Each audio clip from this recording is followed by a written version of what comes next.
Hello everyone, welcome to my channel. আজ হচ্ছে আমার প্রেগনেন্সির 7th মান্থ 15 ডেজ। সকালবেলা ঘুম থেকে উঠে আগে ব্রাশ করে নিয়েছি, আর ঘুম থেকে তারপর দেখো ওই দিকে ব্রাশ টাশ করে ও রেডি হয়ে পড়েছে কুলেখাড়ার শাকটা বাড়তে, যেটা আগের দিন আমাকে ও এনে দিয়েছিলো, যেটা আমি বেঁচেছিলাম। এই যে থেতো করে আমাকে দিয়েছে রসটা খাওয়ার জন্য। বিশেষ করে কুলেখাড়ার রস খেতে না আমার এখন একদম ভালো লাগে না, মানে আমি কোনোদিন খাইনি বলতে পারো। এই প্রেগনেন্সির জার্নিতেই প্রথমবার আমার এই কুলেখাড়ার রসটা খাওয়া। আর এগুলো খেতে না আমার একদম ভালো লাগে না, যেহেতু শরীরে রক্ত কম, তাই খেতেই হবে, কারণ নাহলে ডাক্তার বলেছে যে ইঞ্জেকশন দ্বারা আয়রন ওষুধ দেবে। তাই ভাবছিলাম কুলেখাড়ার রসটা কোনো কষ্ট হোক খেতেই হবে, কিছু করার নেই।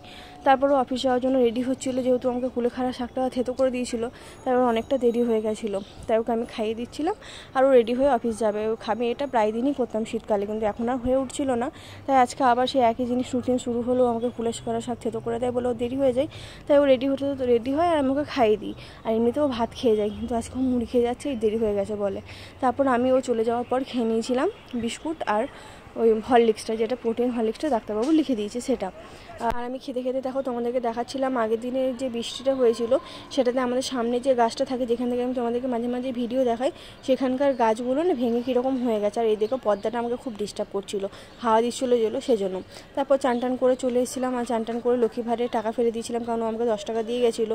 ও আমাকে দিয়ে যায়, কিন্তু আমি প্রত্যেকদিন মানে নোট দিয়ে গেলে ভরতে ভুলে যাই, আর কয়েন দিলে না আমার মনে থাকে আমি ভরে দিই। তারপর খেয়ে নিয়েছিলাম কেক। আসলে ম্যাগি খেয়েছিলাম, ম্যাগি খেয়ে আমার পেট ভরেনি, তাই ভাবলাম যে কেকটা এনেছে সেই কেকটা খেয়ে নিই। এটা 20 টাকা দাম, কেকটা 4 পিস ছিল, কিন্তু খেতে খুব সুন্দর ছিল। তারপর আজকে পরীকে নিয়ে ঘুমিয়েছিলাম, কারণ আজকে দিদার খুব শরীরটা খারাপ ছিল। দিদাকে নিয়ে ডাক্তারখানা গেছিলো, আর ওখানে বলে দিয়েছিলো দিদাকে হসপিটালে ভর্তি করতে হবে। সেই জন্য সেই বাড়িতে কীরকম খেয়েও আসেনি, তাই আমাদের সেরকম কোনো মন মেজাজ ভালো ছিল না। পরীকে নিয়ে চুপচাপ শুয়ে পড়েছিলাম আমি আর পরি। আর ও তো দেখো দুষ্টুমি করছে, ও তো সারা দুপুর আমাকে ঘুমাতে দেয়নি, সারাক্ষণ কাকি করে গেছে, ও আমাকে এক ফোঁটাও ঘুমাতে দেয়নি। তারপর বিকালবেলা ছাদে উঠে গেছিলাম, ছাদে ওকে নিয়ে খেলা করছিলাম একটু। ততক্ষণে মারা চলে এসেছিলো, তারপর সবাই মিলে গিয়ে দিদাকে হসপিটালে ভর্তি করতে গেছিলো। আজকে দিনটা এইভাবে কেটেছে, মোটামুটি কেটেছে। এখন জানি না দিদা কতদিন বাড়ি ফিরবে।